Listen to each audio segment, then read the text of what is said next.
What's going on, guys? It is Bernardo, and yes, part 3 and our final part of local privilege escalation. So let's get right into it. All right, so part 3. So let's just jump right into it. On part 2, we left off here. Bam, yes. So let's establish our Evil-WinRM using Batman.Joker and the password that we got on the last video. So we're going to type in the following command. Yes, we're going to hit enter. And it has been established. We have Evil-WinRM. We are able to use PowerShell under Batman.Joker, which is great. Now, first thing that I'm going to do is create a directory. So I'm going to type in the following command. mkdir. I'm going to call it scripts. Why not? You're able to call it whatever you want. I'm going to hit enter here. Now, within scripts, I'm going to create a batch file. So I'm going to type in the following command and hit enter. Now, this script is 0. Nothing's inside of it, but we're going to be utilizing it using a task schedule, and we're going to be creating a payload, and the payload is going to be using the task scheduler to give us a backdoor to have to log in as a system user. That's what we want. Yes. So let's create our task scheduler, and I'm going to be entering the following command. It's going to create.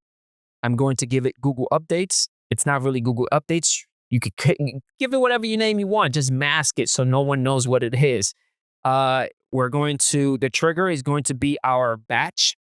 Okay. The schedule is going to be once, and the schedule time, I gave it the following. And it's going to run under system. This is very important. It's going to run under system because we're going to be piggybacking on that system account to open up a backdoor so we can get full command prompt as an admin. Yes, we're going to hit enter. Now, I did receive a warning, and the reason why is because of my schedule time 00. So make sure you adjust it properly within your environment. Now, we're going to establish another session. So let's click on session and click on new tab.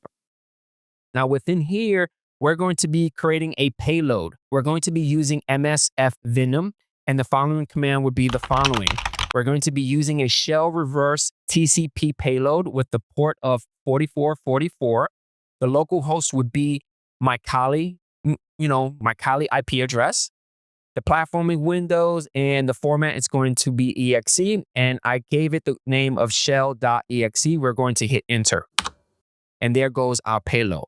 Now, this particular payload, we need to upload it to our compromised machine, which would be the domain controller. Now, before we upload this payload to our domain controller, we need to establish a NetCat listening session, and I'm going to run the following command, and I'm going to hit enter. Now it is listening. So Kali right now is basically in a network listening to anything that's going to call it. So let's head over to the tab where Evil-WinRM is established with our domain controller. And we're going to type in the following command. This is going to upload our shell.exe file. So we're going to hit enter. And we're going to type in dir and hit enter. And there goes our shell.exe, as well as our scripts folder that we created on the last video. Now, to establish this connection and to run everything, we're going to run the following command. Yes, we're going to be calling out our payload with the following parameters. We're going to hit enter here. Great. Now, I'm going to head over to the domain controller because I want to show you guys what's happening behind the scenes. The task scheduler was running, so let's head over right now here. Now, as you can see, the task scheduler that we created on the last video, which I called it Google Updates, I masked it. It's running, and the author is Batman.Joker, but it is running under system. This is very important. So because it's running, something should be happening within our NetCat listening session that we established before. So let's head over there quickly, and you're going to see the following. Something got connected. What got connected? 94.100. 94.100, that IP address is our domain controller. Beautiful. And it gave me a command prompt, system32. If we type in who am I, and we hit enter. So what type of privileges I have? Look at that, NT authority system. So I'm able to do a lot of damage right now behind the scenes using Kali. Navigate around, go inside the C drive, go to downloads, go to documents, go all those places that you would think someone would drop important information and start navigating and looking for things. Now, because this is a lab and, you know, we're doing this together, I dropped something. So let's say I found something inside the downloads folder. I found a text file. The file is called notes and it's a text file. So what's inside of it? So we're going to type in the following and we're going to hit enter. Now, this is a base64. Automatically, I know what I did, but let's say you don't know what this is. You're able to take this content and use, what is it, CyberChef, drop it inside CyberChef, and then use the magic tool and it would generate what it thinks it is, and then you're able to crack it. By default, I already added this, so I already know what this is.